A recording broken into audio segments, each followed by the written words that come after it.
এই বাকি সময় দেখো কি বলেছে বলেছে কি কোনো একজন ব্যক্তি ঠিক আছে 1 ঘন্টায় সে 12 কিলোমিটার যায় কি বলেছে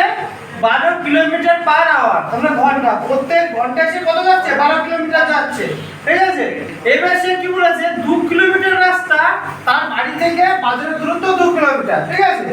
সে সাইকেল চালায় 1 ঘন্টায় কত 12 কিলোমিটার চালাচ্ছে তাই তো তাহলে সে যখন 2 কিলোমিটার দূরত্ব যাচ্ছে একটা সময় তো তার লাগছে হ্যাঁ এবার তোমাদের সেই সময়টা বের করতে বলেছে সে যদি ঘন্টায় 12 কিলোমিটার গতিতে যায় তাহলে তার কত সময় লাগবে 2 কিলোমিটার যেতে ঠিক আছে আর কি বলেছে সে যদি 15 কিলোমিটার ঘন্টায় যায় ঠিক আছে তাহলে তার 2 কিলোমিটার যেতে কত সময় লাগবে এই দূরত্বটা তার কোন দিন বেশি সময় বা কম সময় লাগবে তোমাদের প্রথমে এটা বের করতে বলেছে আর দ্বিতীয় কি বলেছে যে সম্পর্ক সরল সম্পর্ক আর ব্যস্ত সম্পর্ক বের করতে বলেছে যে কোনটার মধ্যে সরল সম্পর্ক হয় কোনটার মধ্যে ব্যস্ত সম্পর্ক হয় তাহলে আমি এর আগের দিন ক্লাসে কি বলেছিলাম সরল সম্পর্ক ব্যস্ত সম্পর্ক কি হয় যদি একটা বৃদ্ধি পেলে যদি আরেকটা তার সাথে বাড়ে তাহলে তখন সেটা সরল সম্পর্ক হয় যদি একটা বৃদ্ধি পেলে যদি একটা কমে তাহলে সেটা ব্যস্ত সম্পর্ক হয় তাই তো তাহলে দেখো এটা তোমার যদি গতি বেড়ে যায় গতি যদি বাড়ে আর তোমার যদি দূরত্ব স্থির থাকে তাহলে সময় কম লাগবে তাই তো যদি গতি বেড়ে যায় তুমি এখান থেকে মরিঘাটা বাজারে যাচ্ছ তুমি 2 মিনিটে হেঁটে যাচ্ছ তুমি সাইকেল নিয়ে যাও তাহলে তাড়াতাড়ি যাবে না হচ্ছে বেশি সময় লাগবে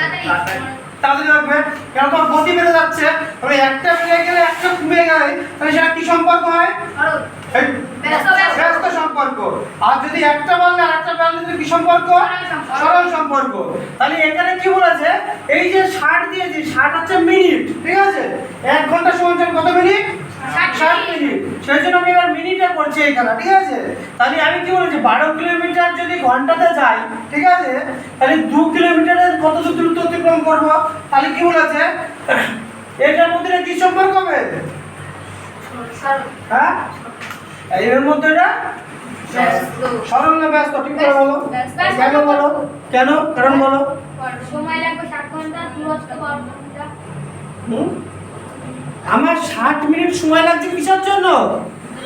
12 কিলোমিটার দূরত্বের জন্য আর এটা 2 কিলোমিটার দূরত্বে তাহলে আমার কম সময় লাগবে তাই তো তাহলে আমার দূরত্ব কমে গেল মানে সময় কম লাগছে তাহলে এর মধ্যে কি সম্পর্ক হয়ে যাবে সরল সম্পর্ক তাই তো এর মধ্যে কি হয়ে যাচ্ছে সরল সম্পর্ক সেম থেকে এটাও এটা 15 কিলোমিটার যাচ্ছে কত হয় 60 মিনিটে তাহলে 2 কিলোমিটার যাবে মানে এটা কম সময় লাগবে তাহলে এটা কত হয়ে গেল সরল তার মানে একটা বাড়লে আরেকটা বেড়ে যাচ্ছে একটা কমলে আরেকটা কমে যাচ্ছে তাই তো তাহলে এই জন্য কি উত্তর লাগবে অতএব সময় লাগবে কত 60 সরল সম্পর্ক উল্টে যায় তাই তো তাহলে 2 উপরে যাচ্ছে 12 নিচে যাচ্ছে 5 12 60 5 দুগুণে 10 মিনিট তাই তো তাহলে 2 কিলোমিটার যেতে কত মিনিট লাগছে তার 10 মিনিট আর এদিকে কত সময় লাগছে দেখি 60 ইন্টু 2/15 4 15 60 তাহলে 4 দুগুণে 8 মিনিট তাহলে এটা কত মিনিট লাগছে 8 মিনিট তাই তো আর এটা কত মিনিট লাগছে 10 মিনিট তাহলে কোন দিন বেশি কোন দিন কম সময় লাগছে যেদিন তো 15 কিলোমিটার গতিতে সে সাইকেল চালাচ্ছে বোঝা গেল তাহলে কত সময় কম লেগেছে 2 মিনিট বোঝা গেল ক্লিয়ার